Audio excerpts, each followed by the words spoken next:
An Ontario man is facing charges after police say a young child was strangled and sexually assaulted in their own home. This follows a string of home invasions, shootings, and other criminal acts all across Canada. While our Attorney General, Sean Fraser, scolds Pierre Poilievre, saying, "This isn't the Wild West, it's Canada," but it kind of feels like it, doesn't it?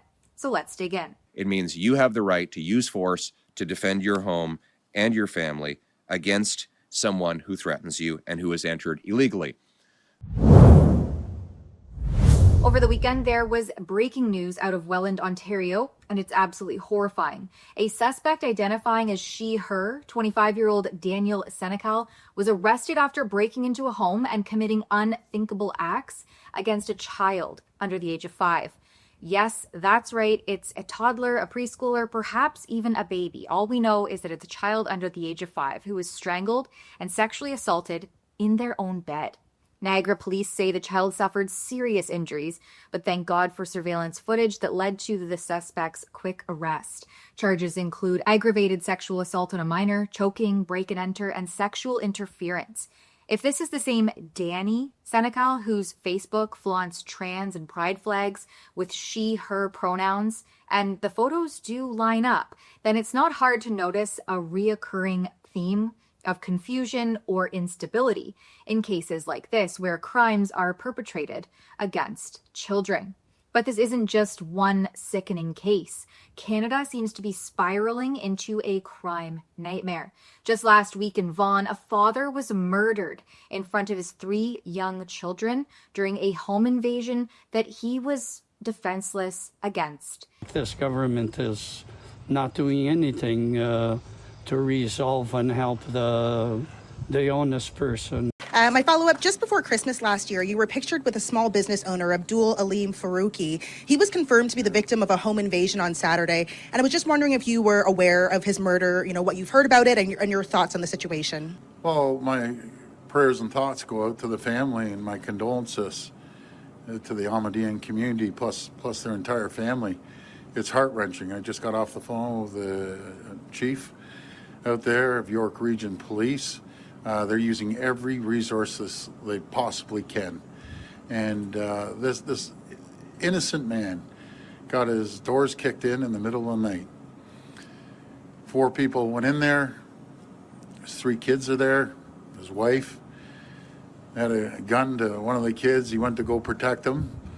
And these scumbags shot him right in front of his kids. Shot him dead twice. Just imagine, what the trauma these kids are going to go through for the rest of their lives. In Lindsay, Jeremy McDonald defended his home from an armed intruder, only to face criminal charges himself. In Scarborough, 2 people were critically injured in a shooting over the weekend. And on the other side of the Greater Toronto Area in Hamilton, 80 shots were fired in a downtown shooting, leaving 3 injured. 80 shots. Yeah, at this point I can tell with great confidence that we recovered in excess of 80 casing. At the scene, these casing were several different calibers. At this point, the investigators believe that a number of handguns and assault rifles were used in the commission of the offense. But our Attorney General, Sean Fraser, who's also the Minister of Justice, has the audacity to say, "This isn't the Wild West, it's Canada," while shrugging off Conservative leader Pierre Poilievre's warnings about this very crime wave. Based on the principle that your home is your castle, we're calling on the government to introduce and immediately pass the Stand on Guard law. Newsflash, it does kind of sound like the Wild West, where lawlessness and outlaws ran rampant, pushing communities to the brink until justice and order were restored through decisive action, something Canada desperately needs now to curb this escalating crime wave. I could tell you story after story about this, but we need to do something. I talked to the federal government over the weekend. Enough is enough. People are done with the crimes every single day. Innocent people are getting their doors kicked in by a bunch of thugs, a bunch of murderers, criminals, and you go to root cause. It's the weak criminal code that needs to be changed by the federal government. Kids are being traumatized, families are being torn apart, and the Liberals' soft on crime laws like C-75's catch and release or C-5's scrapping of mandatory minimums are failing all of us.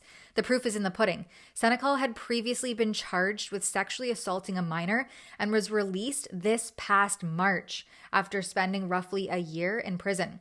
According to the child's mother, and as reported on by the National Post, Senecal attacked her young son in 2021, and the attack largely mirrored the allegations in this past weekend's attack, including a nighttime sexual assault. Senecal was arrested, charged, and after 2 years of court hearings, was sentenced to only 18 months in jail, but got out early, was released 6 months early based on good behavior. I challenge Fraser to look at the Welland parents in the eye and defend this madness. Canadians deserve safety, not excuses, and a justice minister committed to restoring public safety, not politically posturing or providing leniency toward criminals fueling this escalating crime wave. For Rebel News, I'm Tamara Ugolini. Here at Rebel, we are covering these stories unlike anyone else and crowdfunding Jeremy McDonald's legal defense at savejeremy.com. Amid this crime wave, it's unacceptable to punish homeowners for self-defense. And if you agree, you can help fund McDonald's legal defense at savejeremy.com.